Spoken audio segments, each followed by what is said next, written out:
Edil, düýnýaly, ýaňýarly, sagadyň dillerin rehimsiz togla, sen ýanyňa duşşuga barýanym, ädimlerim bilen elhenç taqawla.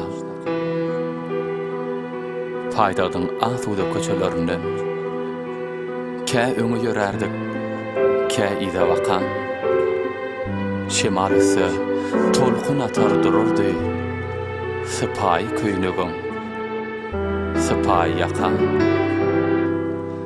Bu ýerde hiç şeýle düşünmelik ýok. Belki şeýle bolmalydyr bu zatlar. Sen saga sogulluň, men bolsa çepe.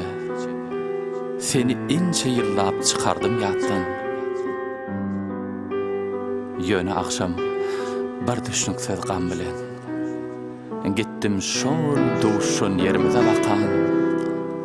Tolkun atdy, gözüňümde ýene-de sypaý köýnegim, sypaý ýakan.